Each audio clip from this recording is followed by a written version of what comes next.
देव भगवान अल्लाह, खुदा, ईश आदि नाम एक ही शक्ति के हैं। वो कैसा है, कहां है, कैसे मिलता है, किसने देखा है? ये प्रश्नवाचक चिन्ह पूर्ण रूप से हटाने के लिए अवश्य सुनिए जगत गुरु तत्वदर्शी संत रामपाल जी महाराज के अमृत वचन, सर्व पवित्र धर्मों के पवित्र शास्त्रों के आधार पर। कल के सत्संग में, रात्रि के सत्संग में आप जी ने सुना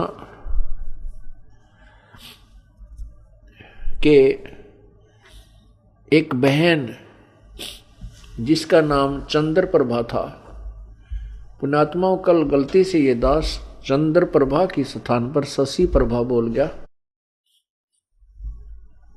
वो चत से उतर गई थी उनका नाम जो है बहन बेटी का, क्योंकि उस आत्मा के कई जन्म हो चुके हैं और कभी वो एक जन्म में शशि प्रभा भी रही है। जैसे कबीर परमात्मा ने कभी विष्णु जी की महिमा गाते हुए तो साथ में कृष्ण भी बोल दिया है, क्योंकि कृष्ण भी विष्णु ही था।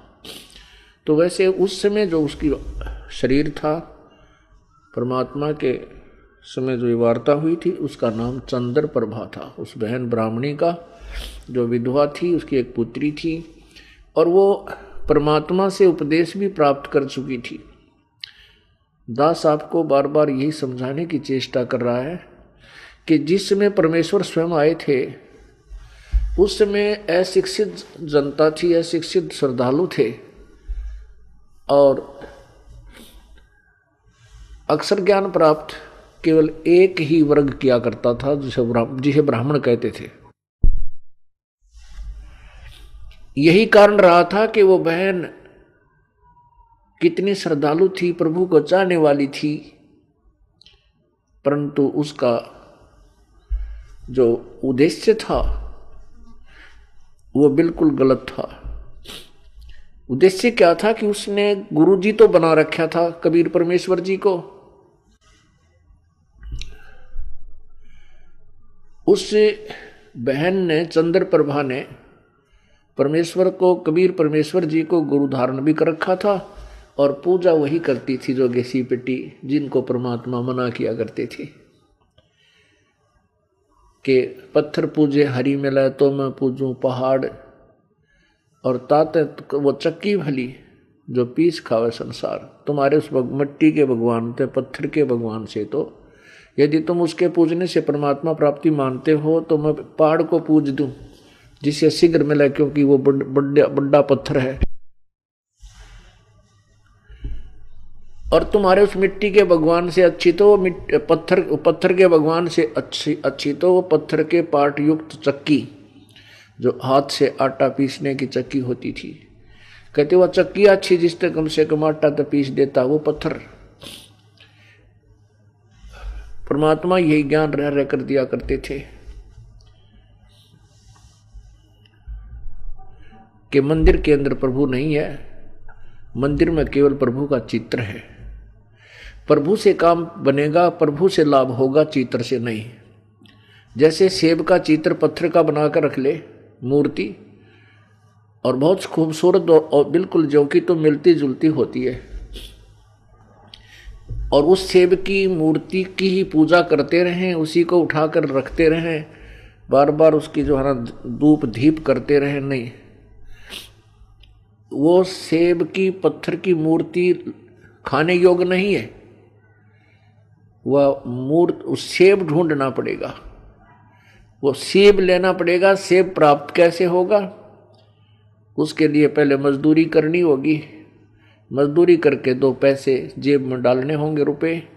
उन रुपयों के, उस धन के प्रतिफल में हम उस सेब को खा सकेंगे, उसका आनंद ले सकेंगे। ऐसे ही हम परमात्मा के प्राप्ति रूपी सत्य साधना रूपी मजदूरी करेंगे।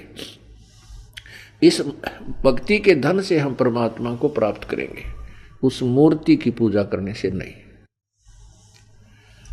अब वो बहन चंद्र प्रभा कबीर जी को तो एक साधारण संत भक्त मानती थी, संत मानती थी, गुरु जी मानती थी। और जगन्नाथपुरी में रखी उन बिना बगैर पंजे के हाथों वाली मूर्ति को वो भगवान मानती थी। इसी भ्रम को निवारण करने के लिए प्रभु ने ये लीला की, एक तीर से दो शिकार किए। उधर से वीर सिंह जी भी उनको परमात्मा नहीं मान पा रहे थे, उनको केवल एक संत और गुरु ही मानते थे। परमात्मा कहते हैं कि गुरु मानुष कर जानते ते नर कहिए अंध, होवे दुखी संसार में आगा यम के फंद। कबीर गुरु गोविंद दोनों खड़े, गुरु गोविंद दोनों खड़े, किसके लागू पाए। बलिहारी गुरु अपना जिन गोविंद दियो मिलाए।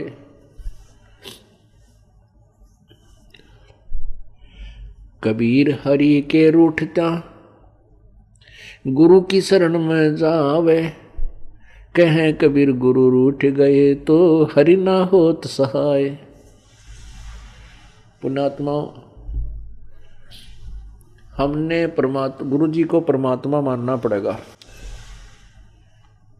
उस समय तो परमात्मा स्वयं आए थे, लेकिन वो भूमिका गुरु की ही कर रहे थे, एक संत की कर रहे थे। और उस समय परमात्मा स्वयं आए हुए थे तो भी ज्ञानहीन व्यक्ति, श्रद्धालु, अनुयायी, तो भी उनको एक सिंपल मैन मानते थे, एक भक्त गुरु संत ही मानते थे। क्योंकि ऐसे शिक्षित व्यक्ति जो होते हैं वो ज्ञान के तह तक नहीं पहुंच पाते। कितनी बार समझा लिया प्रभु ने, लेकिन एक वो अक्षर ज्ञान युक्त अज्ञानी संस्कृत भाषा बोल कर और उस भोली आत्माओं को गुमराह कर देता था कि तुम्हारा गुरु तो अशिक्षित है, उसको अक्षर ज्ञान है ही नहीं, वो वेदों और गीता के बारे में जानता ही नहीं, वो तो कोई बकवाद घड़ता है, झूठ बोलता है। तो हम वो अनुयायी जो प्रभु के थे वो विचलित हो जाते थे और वो मान लेते थे उस अज्ञानी अक्षर ज्ञान युक्त प्राणी की इन बातों को कि सचमुच हमारे गुरु जी तो अशिक्षित हैं, इसलिए ये वेदों और गीता को तो नहीं जान सकते। और वेदों और गीता जी के बारे में तो ब्राह्मण लोग ही सही बताते हैं, पुराणों के विषय में यही सही जानते हैं, क्योंकि सभी पुराण, सभी पवित्र सदग्रंथ, पवित्र गीता जी, पवित्र चारों वेद, पवित्र पुराण सभी संस्कृत लैंग्वेज के अंदर लिपिबद्ध है। इस बात का वो नाजायज फायदा उठाएगी। परमात्मा ने इसलिए ये समय सेलेक्ट किया, ये टाइम सेलेक्ट किया कि पिछली पीढ़ी के अंदर शिक्षित होगा सारा समाज, उस समय ये मेरे को पहचान पाएंगे मेरे बच्चे, और इन काल के दूतों को ये धिक्कार देंगे, ठुकरा देंगे, छोड़ देंगे, त्याग देंगे। गुरु मानुष कर जानते ते नर कहिए अंध, ओए दुखी संसार में आगे यम के फंद। पुण्यात्मा, अज्ञान की इतनी गहरी छाप हमारे ऊपर हो चुकी है कि हम परमात्मा की परिभाषा से अपरिचित हैं। हम परमात्मा को निराकार मानते हैं। ये अज्ञानी संत, ऋषि, महर्षि और गुरुजन परमात्मा को निराकार बताते रहे, जबकि हमारे सब सदग्रंथ और जिन महापुरुषों ने परमात्मा के दर्शन हुए उन्होंने अपनी अमृतवाणी में परमात्मा को साकार बताया है और मनुष्य सदृश बताया है, मनुष्य जैसा। लेकिन उनके शरीर के मटेरियल में और हमारे शरीर के मटेरियल में बहुत अंतर है। परमेश्वर का शरीर तेज पुंज का है, उनके शरीर की शोभा बहुत ही अधिक है। करोड़ सूर्य और करोड़ चंद्रमा की मिली जुली रोशनी भी उनके एक रोमकूप की रोशनी से फीकी है। वो साकार हैं और मनुष्य सदृश हैं। परमात्मा के उस स्वरूप को चरम दृष्टि से नहीं देखा जा सकता, उसको केवल दिव्य दृष्टि से देखा जा सकता है। और परमात्मा जब यहाँ आते हैं अपने उस अत्यधिक तेजों में शरीर के ऊपर एक हल्का ओवरकोट डालकर अपने शरीर के उस वास्तविक तेज को कुछ छुपा करके यहाँ प्रकट होते हैं, सहशरीर आते हैं और सहशरीर चली जाते हैं। उसमें वे एक संत भक्त हंस और एक जनसाधारण की भूमिका करते हैं। परमात्मा पाने के लिए गुरु जी गुरु बनाना अति आवश्यक है। राम कृष्ण से कौन बड़ो उन्हों भी गुरु कीन, तीन लोक के वे धनी गुरु अग अधीन। राम कृष्ण बड़तेपुर राजा, तिन गुरु बंद कीन निज काजा। कहते हैं राम कृष्ण से तो तुम किसी को बड़ा नहीं मानते। उन श्री रामचंद्र जी ने और श्री कृष्ण चंद्र जी ने भी गुरु बनाए और वो तीन लोक के मालिक भी गुरु जी के समक्ष नतमस्तक रहे, एक गुरु मर्यादा में रहे। श्री रामचंद्र जी ने वशिष्ठ जी को गुरु बनाया और श्री कृष्ण चंद्र जी ने दुर्वासा जी को आध्यात्मिक गुरु बनाया। श्री कृष्ण जी के संदीपनी जो थे वो अक्षर ज्ञान के गुरु थे, उन्होंने उनको अक्षर ज्ञान सिखाया था। गुरु मानुष कर जानते, अब ये तो सिद्ध हुआ कि गुरु का होना अति आवश्यक है। आध्यात्मिक अपने इस ज्ञान आध्यात्मिक मार्ग को, आध्यात्मिक क्रियाओं को सफल करने के लिए, परमात्मा प्राप्ति के लिए गुरु जी का होना अति आवश्यक है। अब गुरु जी के प्रति हमारा कैसा व्यवहार बर्ताव हो, गुरु गोविंद कर जानियो, रहिए शब्द समाए, मिले तो दंडवत बंदगी, नहीं पल पल ध्यान लगावे। कहते हैं परमात्मा स्वयं संकेत कर रहे हैं कि गुरु गोविंद कर जानियो, गुरु जी को भगवान मानकर चलना और उनकी आज्ञा का पालन करना, उनके द्वारा दिए गए मंत्र का खूब डट के साधना करना, भजन करना श्रद्धा से। और जब भी आपको मिले दंडोत प्रणाम कीजिए। यदि आपसे दूर हैं तो पल पल उन्हीं का ध्यान कीजिए।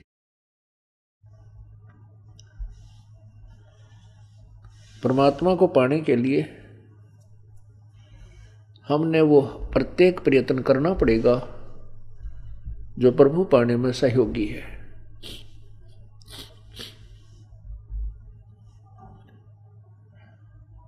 जैसे ये दास है, उसमें तो परमात्मा स्वयं आए थे, अब ये दास बेच दिया अपना। ये दास भगवान नहीं है, लेकिन परमात्मा के नियम अनुसार आप जी ने इस दास को भगवान के तुल्य मानना होगा। आपने परमात्मा मानना होगा। फॉर एग्जाम्पल, जैसे एक मैथमेटिक्स का, गणित का एक प्रश्न होता है ऋण का, उसके अंदर मूलधन ज्ञात करना होता है। मूलधन ज्ञात करना होता है, उसमें सपोज करना होता है, उसमें मानना होता है, मान लीजिए मूलधन 100 रुपये। वो जो मूलधन हमने ज्ञात करना होता है वो तो लाखों और करोड़ों में होता है, लेकिन 100 रुपये मूलधन मानकर फिर दर निकाल ली जाती है। उस दर को मल्टीप्लाई करके फिर वो वास्तविक मूलधन निकाला जाता है। जब तक 100 रुपये मूलधन नहीं मानेंगे तब तक वो वास्तविक मूलधन आपको प्राप्त नहीं हो सकता, आपका प्रश्न हल नहीं हो सकता और आपको 0 नंबर मिलेंगे। इसी प्रकार ये भक्ति आध्यात्मिक परमात्मा प्राप्ति रूपी जो प्रश्न है, ये इक्वेशन है, ये क्वेश्चन है, इसको हल करने के लिए, इसको सोल्व करने के लिए आपने इस दास को भगवान मानना पड़ेगा। तब आपकी आध्यात्मिक क्रियाएं सफल होंगी। जैसे आप यहां से जाओगे, आपने परमात्मा देखा नहीं है, आपने इस दास को देखा है, वो परमेश्वर इस दास का रूप धारण करके आपके समक्ष वहां खड़ा होगा। अब जैसा जिसका व्यवहार इस दास के प्रति यहां है वो वैसा ही करेगा। जैसा आपका इस दास के प्रति आपके मन में दोष या श्रद्धा है वो ज्यों की त्यों वहां होगी। जब आपकी वहां एक बार फिर जो है पछोड़ लाओगा परमात्मा, आपके पास भक्ति धन भी है, आपके अंदर गुरु जी के प्रति वह श्रद्धा नहीं है जितनी भगवान के प्रति होनी चाहिए, तो भी आप वहां से रिजेक्टेड हो जाओगे तिरकुटी के ऊपर। पुण्यात्माओं, ये आपको रिहर्सल कराई जा रही है आपसे, और आपने इस रिहर्सल में इस दास को प्रभु मानकर व्यवहार करना है, परमात्मा जानकर हर तरह की क्रिया करनी है। बोलते समय, चालते समय, अंदर में कोई विशेष गुरु जी के विषय में विवेचन करते समय आपने ये जानना पड़ेगा कि जैसे हम भगवान के बारे में सोच रहे हैं, आपने ये विचार करना चाहिए कि हम गुरु जी के बारे में क्या सोच रहे हैं। नहीं, हम भगवान के बारे में सोच रहे हैं। यदि इस दास में कोई दोष देख रहे हो तो आप परमात्मा में दोष देख रहे हो, या तो फिर त्याग जाइए, यहां से चले जाइए। आपको ऐसे गुरु की आवश्यकता नहीं जिसमें आप दोष निकाल रहे हो।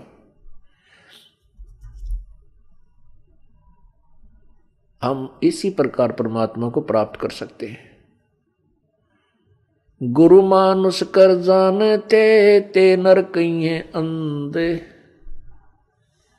ओवे दुखी संसार में आग काल के फंद। गुरु जी के प्रति आपकी कैसी श्रद्धा हो।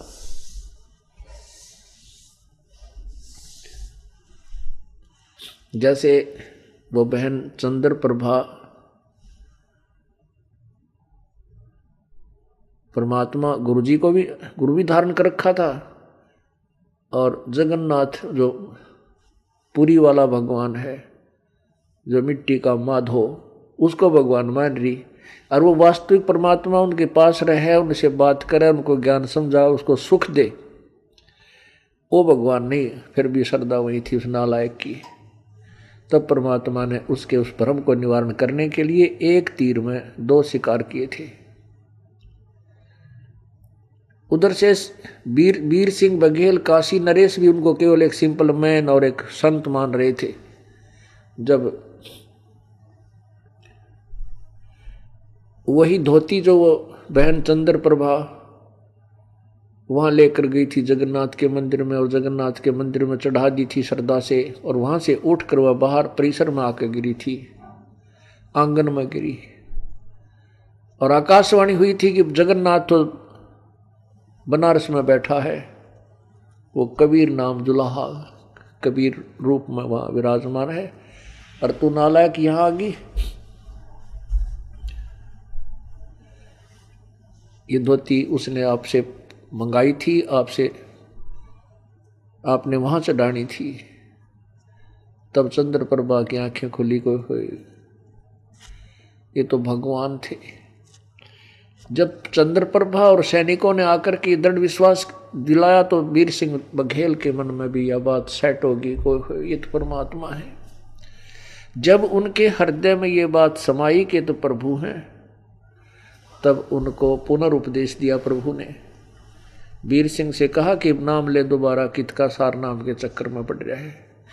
पहले अपने हृदय ने साफ कर और फिर डट का भजन करो, ताकि तुम परमात्मा पाने योग्य हो सको। गुरु जी के प्रति गुरु की महिमा आप प्रतिदिन पढ़ते हो नित्य नियम में, लेकिन आप पढ़ते हो उसके ऊपर विवेचन नहीं करते। आप प्रतिदिन क्या सुनते हो और पढ़ते हो, कबीर दंडवत गोविंद गुरु बंधु अविजन सोए, पहले बहे प्रणाम तेन नमो जो आगे होए। कबीर दंडवत गोविंद गुरु, गोविंद गुरु माने गुरु भगवान को नमस्कार करूं। दंडवत गोविंद गुरु, गुरु भगवान, गोविंद माने भगवान, गुरु मीन गुरु, गुरु भगवान को दंडवत प्रणाम करूं। और बंधु अविजन सोए, पहले भय प्रणाम ते नमो जो आगे होए। ऐसे महापुरुष गुरुदेव के तुल्य आगे और पीछे जो भी आए हैं उन संतों को नमस्कार है। गुरु को कीजय दंडवतम कोटि कोटि प्रणाम, कीट न जाने भृंग को यूं गुरु कर ले आप समान।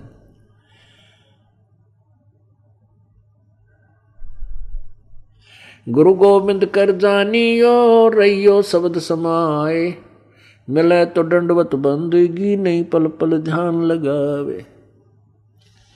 अपने गुरुदेव के प्रति परमात्मा तुल्य श्रद्धा बनाओगे तभी आप परमात्मा के चरणों में परमात्मा को प्राप्त कर सकोगे।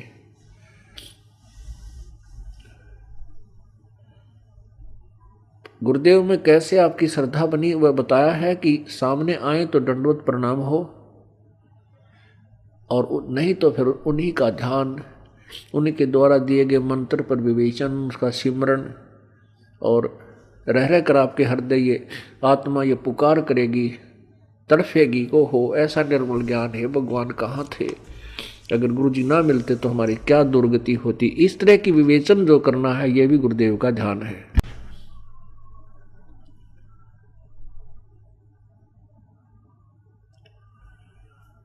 अब क्या विचार करना हमने, सतगुरु के उपदेश का लाया एक विचार, जय सतगुरु मिलते नहीं जाते नरक दुआरे।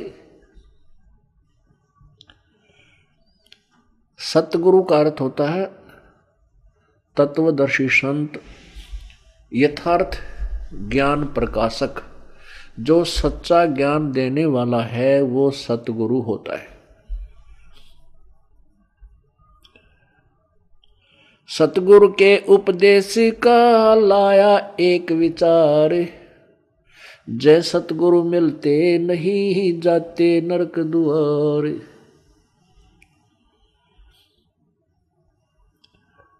यम द्वार में दूत सब करते खिंचातान, उनते कभू ना छूटेता फिर फिरता चारों खानी। कबीर चार खानी में भरमता कभो न लगता पार, सो फेरा सब मिट गया मेरे सतगुरु के उपकार। होय होय, इतनी हृदय विदारक वाणी परमेश्वर ने बोली है कि सतगुरु माने पूरे संत से और प्रॉपर वे ऑफ वर्शिप, यथार्थ परमात्मा की भक्ति हमें प्राप्त हुई तो हमारा कितना दुख निवारण हुआ। यदि सतगुरु ना मिलते और नकली गुरुओं के साथ हम लगे रहते, लोक वेद के आधार पर भक्ति करते रहते, तो क्या होता कि हम नरक में डाले जाते। वहां पर यम के दूत हमें खूब सताते। कैसे सताते हैं यम के दूत? जैसे किसी को कोड लगा हुआ हो और उसको फिर ये किसी के जख्म हो गए हों, फुंसी हो जाए, उनमें मवाद हो, ये मक्खियां कितना परेशान किया करती हैं। ऐसे ही यम के दूत नरक के अंदर इन प्राणियों को परेशान करते हैं। इनके शरीर पर ऐसा उस पाप के कारण ऐसी व्यवस्था बन जाती है सूक्ष्म शरीर पर, और जिसमें यहाँ से लेकर के यम के दूत चलते हैं भक्तिहीन प्राणी को, और जो भक्ति कर रहा है लेकिन शास्त्र विरुद्ध कर रहा है उस प्राणी को, तो वहां नरक में डालने के लिए झुंड के झुंड को, पूरे समुदाय को लठ मार मार कर ले जाए। जैसे किसी पशु को फाटक में रोकते हैं और वो उसमें जाने से आनाकानी करता है, वापस भागता है, तो उस पशु को लठ मार मार कर और फाटक में बंद कर देते। ऐसे ही यम के दूत लंबे लंबे भाले लेकर, हाथों में गदा लेकर के इनको कूटते हुए और उस नरक के अंदर ठोक देते। ये वापस भागते हैं क्योंकि आगे इतना बुरा हाल, इतना गंदा स्थान,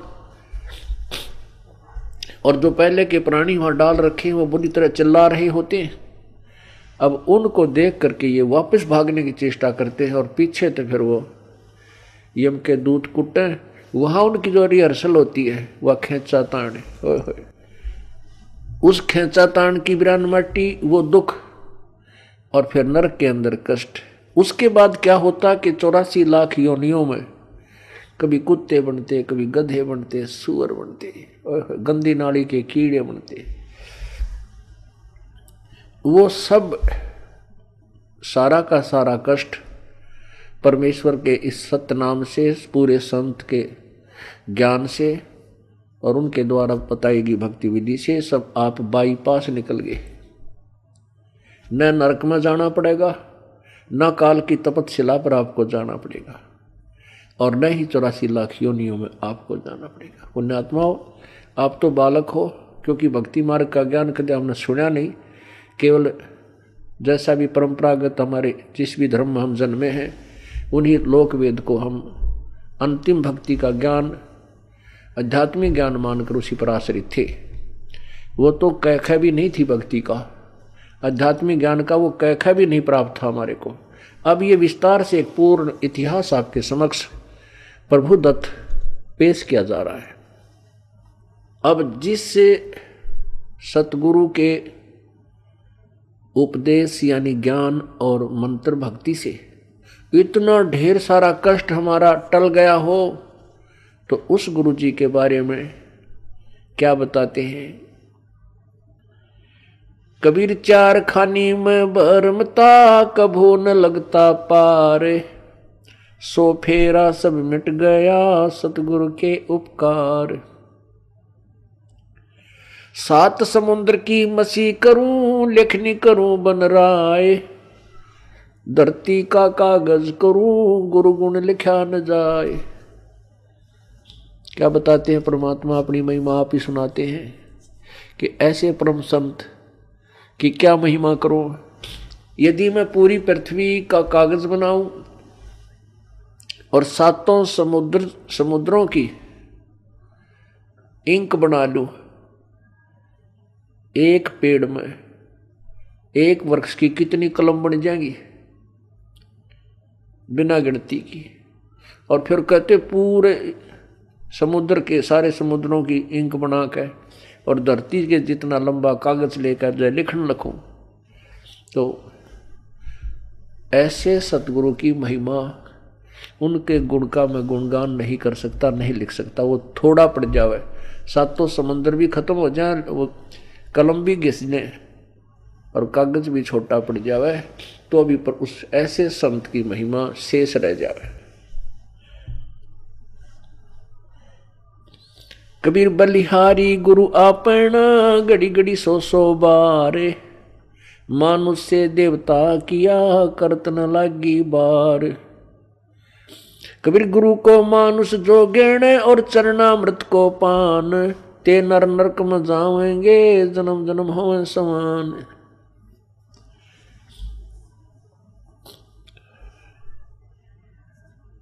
कहते हैं अपने सतगुरु के ऊपर मैं बलिहारी हूं, घड़ी घड़ी 100 बार उनके द्वारा दिए गए ये अनमोल ज्ञान रह रहकर उमंग के साथ याद किया जाता है। और ऐसे संत के प्रति एक विशेष श्रद्धा बनती चली जाती है।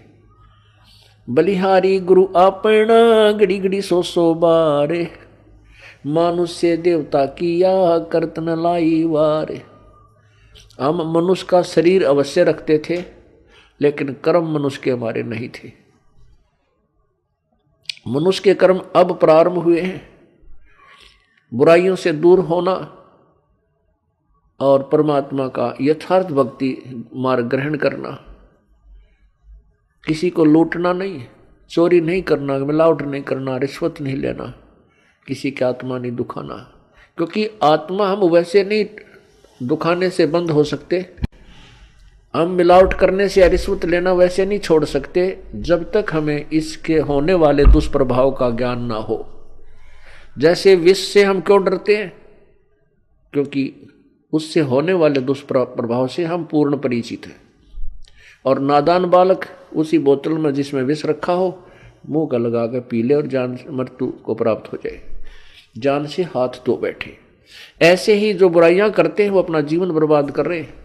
जिसमें हम तत्व ज्ञान के कारण ये पूर्ण ज्ञान हो जाएगा कि जो हम कर्म करते थे वो विष खा रहे थे, तो हम अब पुनः विष नहीं खा सकते। इसलिए परमात्मा अपनी महिमा भी बताते हैं कि गुरु मानुष से देवता किया और करत न लागी बार। कबीर गुरु को मानुष जो गिरने और चरणामृत को पान, ते नर नरक में जावेंगे जन्म जन्म हमें समान। गुरु मानुष कर जानते ते नर कहिए अंध, ओवे दुखी संसार में आ गए यम के फंद। कबीरा ते नर अंध है गुरु को कहते और, हरि के रूठे ठोर है गुरु रूठे नहीं ठोर। कबीरा हरि के रूठते गुरु की शरण में जाए, कह कबीर गुरु रूठ गए तो हर ना होत सहाय। कबीर गुरु से ज्ञान जो लीजिए शीश दीजिए दान, बहुत भोंदू बह गए ये राख जीव अभिमान। अब क्या बताते हैं परमात्मा? आप ही आकर के अपने पाने की विधि को और गुरु मर्यादा को वो स्वयं बता रहे हैं। ये परमेश्वर कबीर जी का आदेश है और उसी को हम पाने के लिए चले हैं। उनके आज्ञा का हम उल्लंघन करेंगे, उनके वचनों का उल्लंघन करेंगे तो हम प्रभु प्राप्ति नहीं कर सकते। फिर फायदा क्या इस परमात्मा के मार्ग पर लगने का? और ये इतना आसान मार्ग है कि गरीब से गरीब और साहूकार से साहूकार, रंक से रंक और राजा से राजा, कितना ही महाराजा भी क्यों ना हो वो भी प्रभु प्राप्ति कर सकता है। लेकिन उसने अपनी क्रियाओं में परिवर्तन करना होगा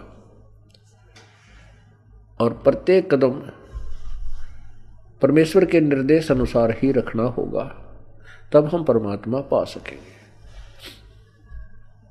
अब क्या बताया है कि गुरु गोविंद दोनों खड़े हैं किसके लागू पाए। बलिहारी गुरु आपना जिन गोविंद दियो मिलाए।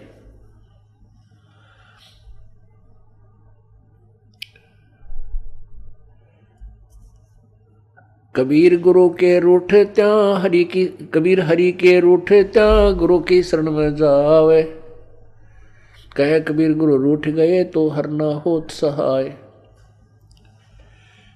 परमात्मा स्वयं ही बता रहे हैं कि एक तरफ गुरु जी खड़े हैं और दूसरे साथ में परमात्मा खड़े हैं, तो किसके हम चरण छुएं, किसका विशेष आदर करें, किसकी चाह प्रथम करें? आप ही उत्तर दे रहे हैं कि बलिहारी गुरु आपना जिन गोविंद दियो मिलाए।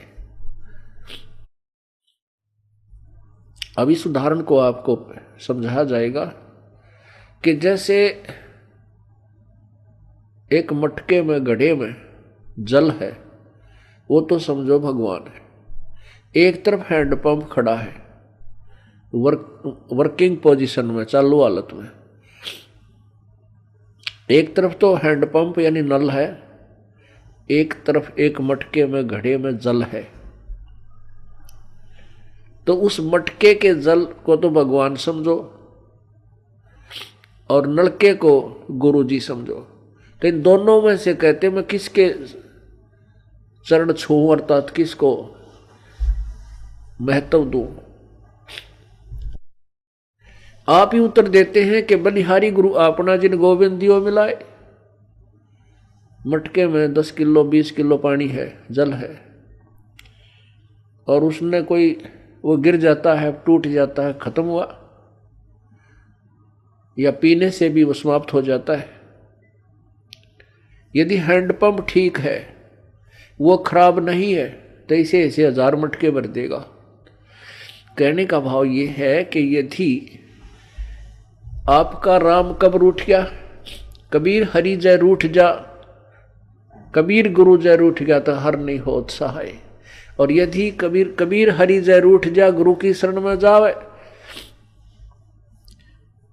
जिसमें आप जी के ऊपर, किसी व्यक्ति के ऊपर आपत्तियों का दौर शुरू हो जाता है, वो स्वयं कहने लग जाता है, भी मेरा राम रूठ गया, मेरा परमात्मा रूठ गया, मेरे थे हमारा भाग फूट गया, हमारा राम रूठ गया, तो उसके पुण्य समाप्त हो गए, पाप कर्मों से वो प्रभावित हो रहा है। जैसे आप कहीं खेत में या मजदूरी कहीं कर रहे हो, आपने एक मटका पानी का लेकर गए, वो काम करते करते पीते रहे, वो समाप्त हो गया, आपका जल खत्म हो गया, आपका राम रूठ गया। यदि जल और नहीं लाओगे तो प्यासे मर जाओगे। तो कहाँ जाते हैं? हैंडपंप या कुएं में। उस कुएं से या हैंडपंप से वो जल, वो मटका फिर भर लाते हैं, तो वो फिर से काम शुरू हो गया। पुण्यात्मा जो दुखी प्राणी हैं, उनका राम रूठ गया, उनका राम रूठा हुआ है, उनका भगवान रूठा हुआ है, क्योंकि उनके पुण्य समाप्त हो गए। वो जल थोड़ा बहुत था, वो पी प्या लिया तुमने, खत्म कर दिया। अब कहाँ जाएंगे उस जल को लेने के लिए? हैंडपंप पर। हैंडपंप से आप फिर मटका भर लाइए, मटका भर लाए, फिर जो अभाव, जल के अभाव से जो कष्ट था वो समाप्त हो गया, आपके प्राण बचे। ऐसे ही गुरुजी हैंडपंप है और जल भगवान है। अब यदि आपने हैंडपंप पे तोड़ दिया, उसको मिस हैंडल करके, उसके साथ बदव्यवहार करके, उसका ऐसे ऐसे झटके पटके नू नू कर कर वो तोड़ दिया, उसकी कोई वासर खराब होगी या किसी प्रकार भी, तो जल आना बंद हो गया।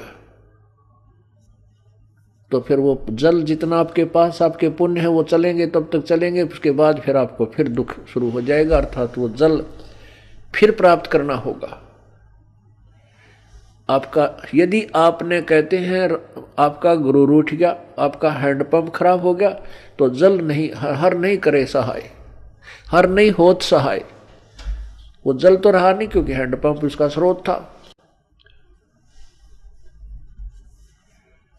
कबीर हरि के रूठते गुरु की शरण में जाए, कहें कबीर गुरु रूठ गे तो हर ना होत सहाय। परमात्मा आगे क्या बता रहे हैं? गुरु से ज्ञान जो लीजिए, शीश दीजिए दान। गुरु जी से आप उपदेश, नाम मंत्र ले रहे हो, तो अपना शीश समर्पण कर दीजिए। शीश सौंप देने का तात्पर्य है कि गुरु जी के प्रत्येक आज्ञा का पालन कीजिए। भौतक भोंदू बह गए भाई, राख जीव अभिमान। होय होय, भौतक भोंदू बह गए अपने मन में अभिमान बना के गुरु जी के समक्ष, तो वो जीव पार नहीं हो सकते।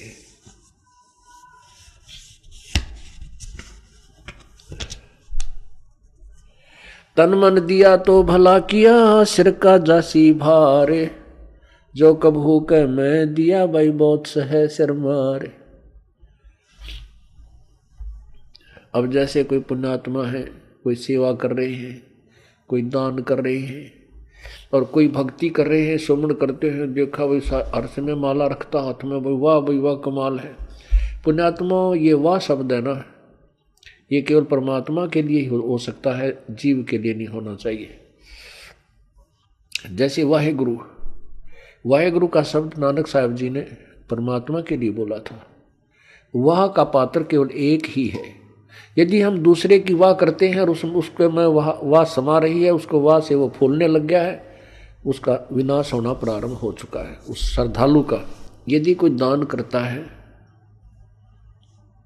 और उस दान का उसी को फल मिल रहा है, और दूसरे उसकी दान किए हुए दान को से उसी की प्रशंसा करते हैं, तो ज्ञानहीन प्राणी होता है, उस प्रशंसा का पात्र बनकर वो अभिमान करने लग जाता है। बट नेचुरल है, जिसको ज्ञान नहीं है अवश्य होगा।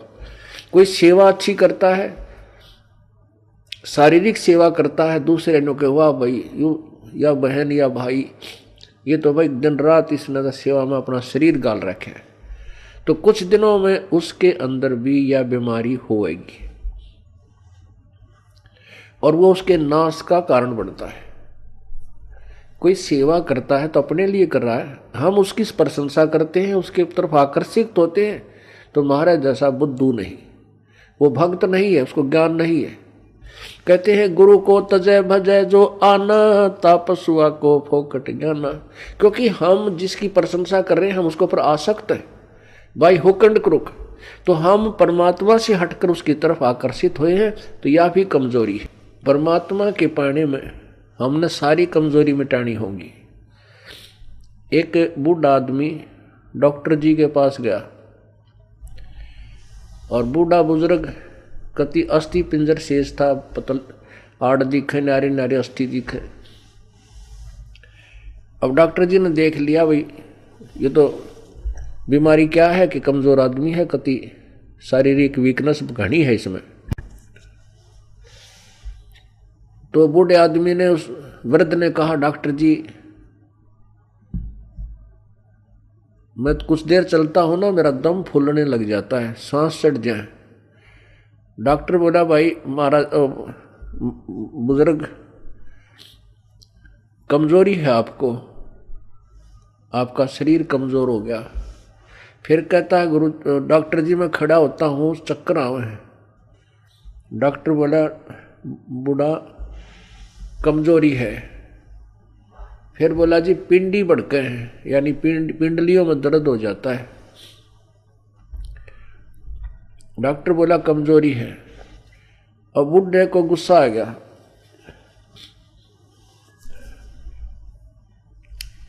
और बूढ़ा बोला तू डॉक्टर है गम चक्कर, एक के बाद जाना है कमजोरी है कमजोरी है, कि मैं और भी जाना है और भी बताओगा। खूब क्रोधित हो गया। वो डॉक्टर बोला बूढ़े या भी कमजोरी है, क्योंकि कमजोर आदमी ने गुस्सा गणाया करे। तो पुण्यात्माओं ये हमारे अंदर जो कमजोरियां हैं ये हमने सारी हटानी पड़ेंगी, तब हम परमात्मा पा सकते हैं। ना तो ठीक है जिस आप कर रहे हो ऐसा फल मिल जाएगा, और आने वाले जन्मों में आप राजा बन सकते हो, देव बन सकते हो, महादेव बन सकते हो, ब्रह्मा विष्णु महेश बन सकते हो, क्योंकि आपके अंदर इतनी कमाई बन जाएगी। और उसके बाद फिर आप गधे बन सकते हो और कुत्ते बन सकते हो। तो हमने या जन्म मरण का दीर्घ रोगी कटवाना पड़ेगा। अब समय आ गया है, उसकी औषधि का जो है खोज होगी है। जैसे पहले टीबी की कोई इलाज नहीं था, इसलिए इसको अक्षय रोग कहते थे। अक्षय माने नाश करने वाला, खत्म कर दे। अब टीबी कोई विशेष रोग नहीं रहा अगर समय पर उपचार करा लिया जाए तो इसी प्रकार अब इस जन्म मृत्यु रूपी अक्षय रोग की अब औषधि प्राप्त होगी हमें। थी तो पहले ही, लेकिन इसकी खोज करने वाला नहीं था। अब परमात्मा ने मेरे बख्शीश दास के ऊपर अपनी वो अनमोल जड़ी सरजीवन बूटी दे दी, इस सार नाम रूपी, और वो उससे ये जन्म मरण रूपी दीर्घ रोग आपका कटेगा। तो उस औषधि उपचार में आपने जो परहेज रखने हैं वो आपके नियम हैं, इनका भी पालन आपको आजीवन करना होगा, तभी आप इस रोग से मुक्त हो पाओगे। अब जैसे हम एक दूसरे पर आसक्त होते हैं, जो बड़ा अच्छा पाठ पढ़ता है, इसकी बड़ी अच्छी प्यारी बोली है, अरे पाठ भगवान की वाणी है, परमात्मा ने वाणी लिखी है, और वही वाणी आपको पढ़ के सुना दे और या कोई गा के सुना दे, मीठी आवाज में सुना दे, बाकी आवाज में सुना दे, उस पर अमल हो। अब जैसे कोई शराब पिए पड़ा था और दूसरा व्यक्ति जाके कहने लगा कि भाई तुम्हारा चोरी होगी। वो शराबी कहता है चोरी होगी? अच्छा चोरी होगी, फिर बता क्या हो गया? चोरी हो गया।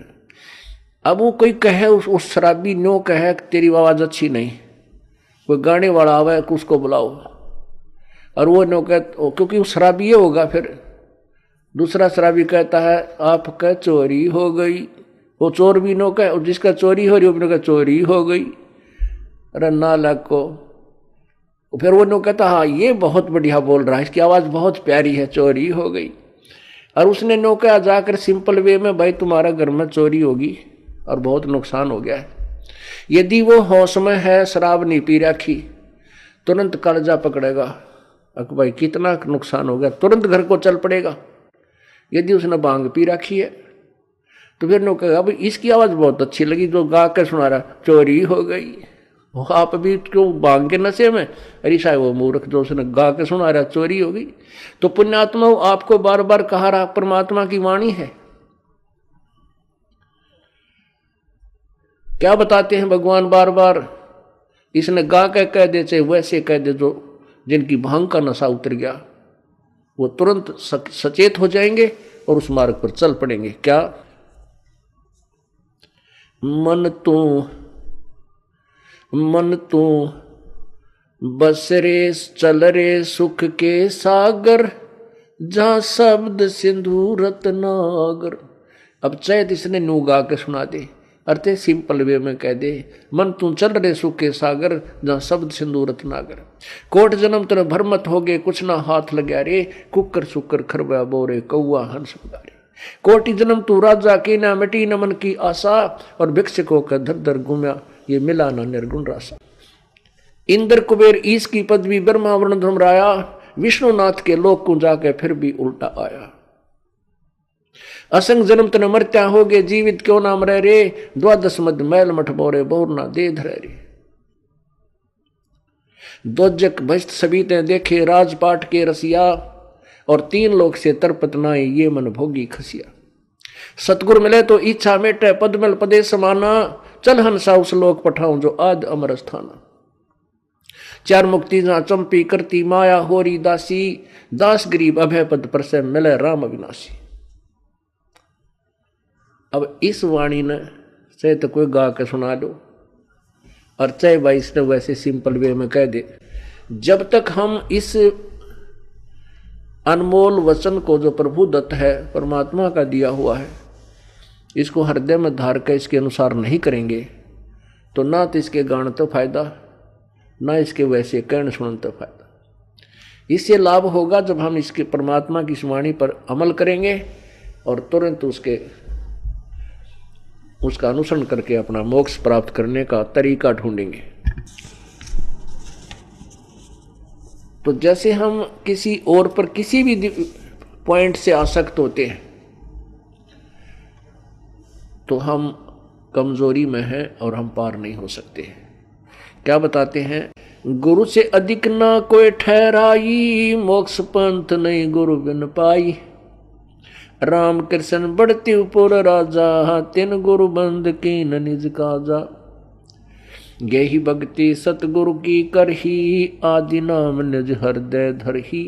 गुरु चरणन में ध्यान लगावे, अंत कपट गुरु से ना लावे।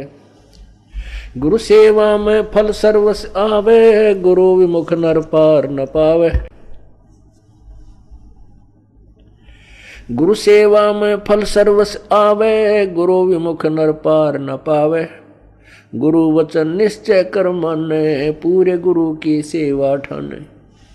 गुरु जी का आदेश अवश्य माने और गुरु भी पूरा हो, पूरे गुरु की पूजा करे, पूरे गुरु के आधार से साधना करे। गुरु की शरणा लीजय भाई, तात जीव नरक नहीं जाई। गुरु कृपा कटे यम फांसी, विलम न हो मिले अविनाशी। गुरु बिन काहू न पाया ज्ञान, जो थोथा बोछड़े मूड किसाना। तीर्थ व्रत और सब पूजा, गुरु बिन दाता और न दूजा। 9 नाथ 84 सिद्धा, गुरु के चरण सेवै गोविंदा। गुरु बिन प्रेत जन्म सब पावे, वर्ष सहस्र गर्भ सुरहावे। गुरु बिन दान पुण्य जो करही, मिथ्या होवे कबू ना फल ही। गुरु बिन भरम न छूटे भाई, कोट उपाय करो चतुराई। गुरु के मिले कटे दुख पापा, जन्म जन्म के मिटे संतापा। गुरु के चरण सदा चित दीजय, जीवन जन्म सफल कर लीजय। गुरु भगता मम आत्म होई, वाके हृदय रहूं समोई। अब भगवान क्या बताते हैं दूसरा तरीका, कि जो गुरु का भक्त है, मेरे उस संत का भक्त है, अनुयायी है, श्रद्धालु है, सच्चे दिल से साधना कर रहा है, प्रत्येक आज्ञा का पालन करता है, तो कहते हैं उस मेरे वाले मेरे भेजे गए हंस संत के का जो भक्त है वो मेरी आत्मा है, वो मेरा सच्चा यानी प्यारी आत्मा है, और उसके हृदय में मैं समाया रहता हूँ। आप जी के हृदय में जब तक परमात्मा है, कब तक है? जब तक आप इस दास को भगवान की दृष्टि में देखते हो, तब तक आपके हृदय में प्रभु है। और जब आपके मन में कोई दोष उत्पन्न होने लग जाता है तो काल प्रवेश कर जाता है, प्रभु हट जाता है। क्या कहते हैं भगवान? गुरु भगता मम आत्म होई, वाके हृदय रहूं समोई। गुरु का भक्त मेरी आत्मा हो है, और उसके हृदय में मैं समाया रहता हूं, अर्थात मेरी ही उपस्थिति बनी रहती है। और जब तक भगवान की उपस्थिति है तो आपकी श्रद्धा भगवान गुरुदेव के प्रति और भक्ति के प्रति एक पूरी निष्ठा बनी रहती है। जो ही आपके हृदय में कोई दोष आता है प्रभु गुरु जी के प्रति, चाहे किसी प्रकार से, चाहे प्रत्यक्ष या अप्रत्यक्ष, परमात्मा आपसे दूर हो जाता है। ऑटोमेटिक सिस्टम है। तो उसमें आपके विचारों में परिवर्तन, ये दास पहले आपको आज जो पुण्यात्मा, जब तक आपके हृदय में परमात्मा समाये है तब तक ये दास आपको क्या दिखता है ये तो आपको मालूम है, दास नहीं कहना चाहता। और जब आपके हृदय में काल समा जाएगा, ये दास आपको दुष्ट दिखाई देगा। दास वही है, पहले भी वही था और बाद में भी वही है, और आगे भी ऐसा ही रहेगा। आपने अपना ही शीशा, जैसे हम दर्पण में मुंह देखते हैं, फेस देखते हैं शीशे में, अगर वो शीशा खराब है तीसरा बूंदा मुंह दिखाओगा, बांगा बांगा। कई बार ना कोई कार खड़ी हो और उसके पास से निकला तो अपना शरीर उस कार के शीशे में नू दिखा, इतना बड़ा पेट सार ठगना है नूत, ईसा बूंदा देखने भी जी ना करे।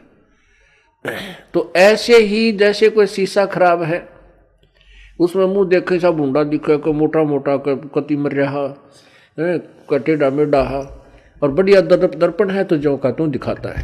तो पुण्यात्मा, जब तक आपका अंतःकरण हृदय रूपी मिरर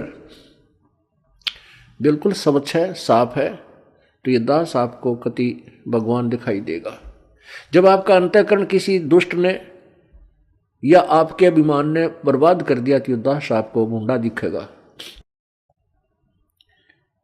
जैसे आपका फेस जैसा है वो तो आपका स्पष्ट दर्पण ही दिखा सकता है, यदि दर्पण ही खराब है तो आपके ही चेहरे में कितने दोष दिखा देगा।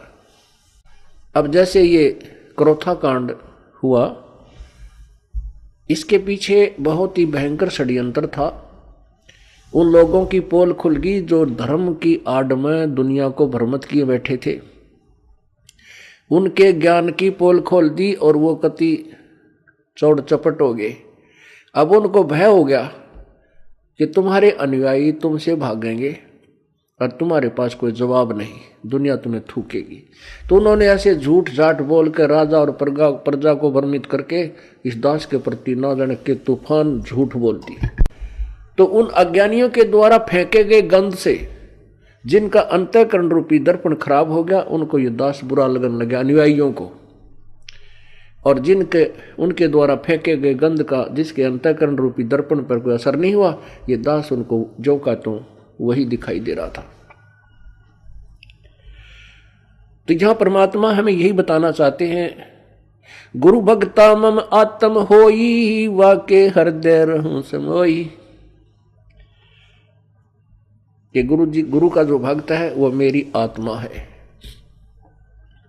और उसके हृदय में मैं रहूंगा। और यदि किसी भी कारण से आपके हृदय में दोष आ जाता है तो प्रभु वहां से हट जाते हैं, और काल भगवान तो तैयार है, वो तो फिर तुरंत आकर के कुर्सी संभाल लेता है।